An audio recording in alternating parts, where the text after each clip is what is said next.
Welcome to the Doktor O'Kay Show. I am Doktor O'Kay, and this is Monday Night Raw from Boston, Massachusetts, where we just keep rating better than Vegas, but we'll get to that one in a minute. So with only 3 matches on this Monday Night Raw, we can at least say all 3 of them were very important. So we'll start with just keep knowing it only takes one, as in one good arm, as Bron Breakker lands a gutbuster, then a spear to retain the Intercontinental title over Ludwig Kaiser. And so Breakker is the ones, and he still had his speed and athleticism despite only having one good arm throughout this match, as he was still able to land a Breakensteiner and a running shoulder tackle, even with that bad shoulder, to eventually pick up his 3rd successful title defense and improve to 14-6 in one-on-one matches, while Ludwig Kaiser is the 2, and he surely found a weakness on Breakker and attacked it mercilessly, locking in a shoulder lock submission several times and just having several other strikes on that shoulder.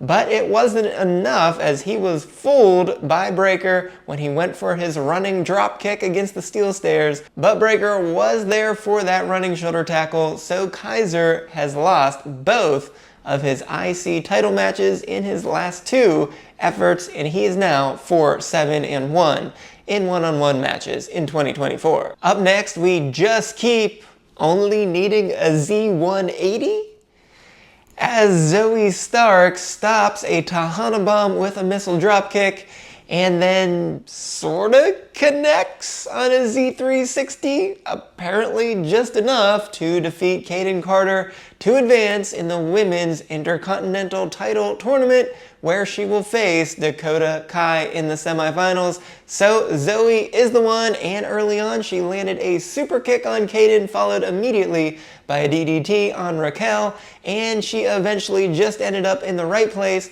at the right time for that missile dropkick. So she improves to 2-4 in multi-person singles matches. So Raquel is the 2s, and this was just her 2nd singles match since returning, and perhaps she was just a bit rusty still, as she did not do a whole lot until the very end, landing her twisting elbow drop off the turnbuckle. But she took just too long trying a Tahana Bomb on Kayden Carter, and she was hit with the missile drop kick, so she goes to 1-2 in multi-person singles matches, and that means Kayden Carter is the 3s, as she took the pin here.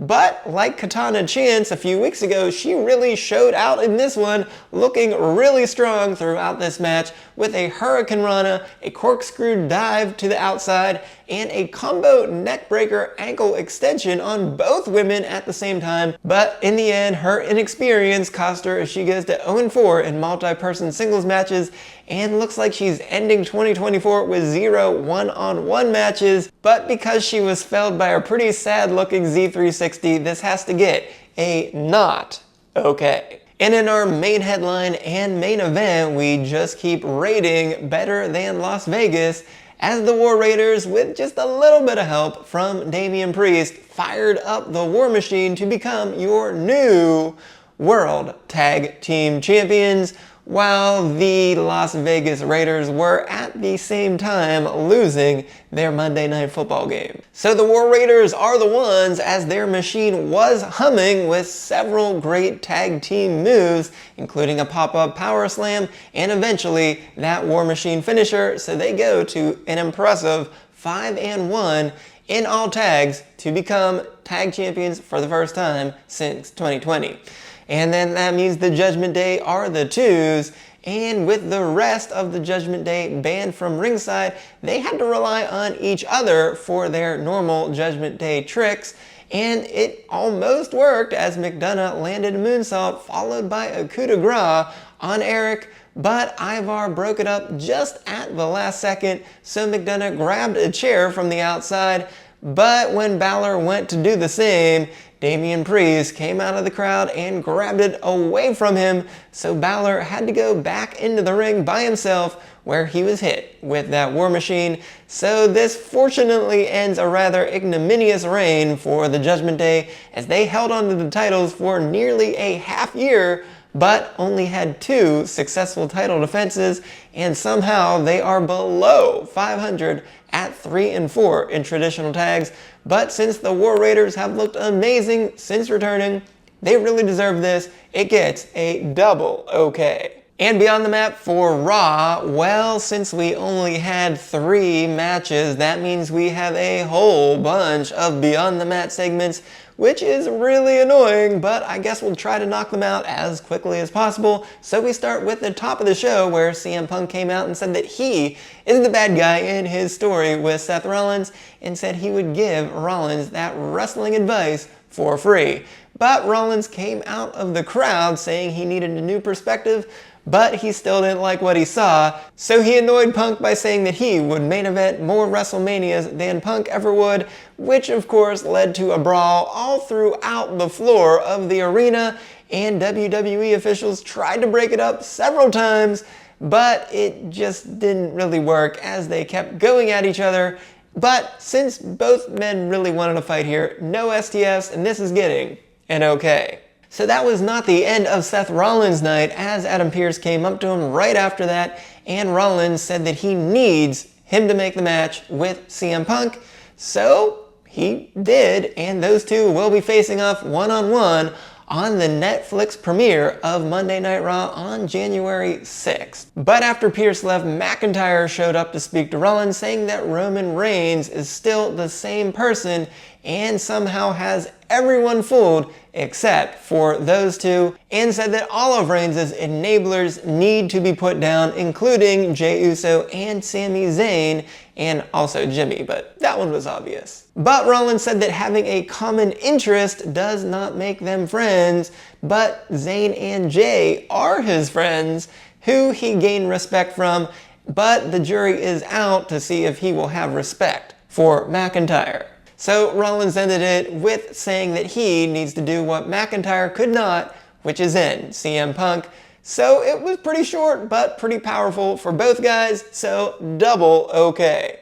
And near the end of the show, Jackie Redmond tried to interview Rollins, but before Rollins could say anything, we saw Drew McIntyre walking rather speedily towards Rollins, but he was intercepted by Sami Zayn, and those two fought until the cameras cut off. But obviously, Zayn started this one, so he's getting a 1-week suspension. But since it really didn't make sense for Drew to come up to Rollins yet again when nothing had happened in the meantime, and Sami just doing what he did, we're gonna give this a not okay. The New Day were just trying to go to the locker room, but before they could, Rey Mysterio came out from inside and he stopped them, saying that they crossed the line with Big E and no one wants to change with them.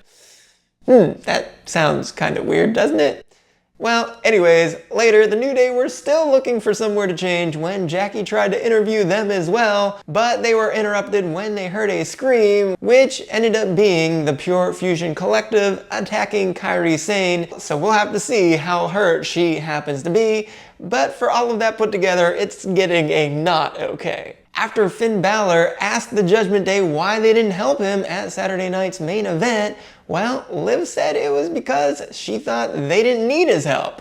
But then Liv, Raquel, and Dom went out to the middle of the ring, and Liv declared herself to be the greatest women's world champion of all time, even spouting it through a microphone. But Rhea Ripley was not ready to listen to that. She came out to the middle of the ring and announced that Adam Pearce named her the #1 contender for her title, but we just don't know when that match will take place just yet. Nonetheless, yeah, we need to get this match one more time so we can finally get away from it, so it's getting an okay. The Miz tried to go his separate ways from The Final Testament, but Karrion Kross was not gonna let that happen, saying that they now need to take the fight to the Wyatt Six, and it needs to start with The Miz going one-on-one against Dexter Lumis next week. And I guess Miz was finally convinced when Paul Ellering said that he has now saved Miz 2 times, so The Miz agreed to talk to Adam Pearce, so we will give this an okay. R-Truth said that he loved the Alpha Academy's commercial last week, saying it greatly helped him to defeat Butch. So, of course, Pete Dunne came up to Truth and was giving him a final warning. So Truth said, "Butch, please," a couple of times, but at least Dunne walked away without doing anything. And then Chad Gable and the rest of American Made came up to Alpha Academy, and he said that the Alpha Academy was ruined and that they are all pathetic, and he was going to finally start to pick them up, starting with Tozawa. And this was a lot in a rather short amount of time, so it's getting an okay. They showed that after Saturday night's main event between Cody Rhodes and Kevin Owens ended and went off of the air, well, Owens attacked Cody Rhodes and did a package pile driver that caused him to get stretchered away and taken to the hospital. Fortunately, x-rays were negative, but his injuries still sounded pretty bad, so I have a feeling we're not going to see him for at least a week or 2 on SmackDown. So KO, he's going to have to get a 1-month suspension for this. And even though he is right, this is still not acceptable behavior, so we're gonna have to give this a not okay. And 2 very quick notes. Triple H announced a new logo for Monday Night Raw once it goes to Netflix, so okay, cool. And speaking of logos, we also saw a Null sign, which is a 0 with a slash through it for you non-math whizzes out there. And I don't know what that could possibly mean, so I think we'll have to take it to the Pentagon to try to figure this one out. If you missed my recap and grades from Cody Rhodes versus Kevin Owens and the other matches from Saturday night's main event and from SmackDown, be sure to go right on over here to check that out, because if you don't, just like this Raw with only 3 matches, that would definitely be double not okay.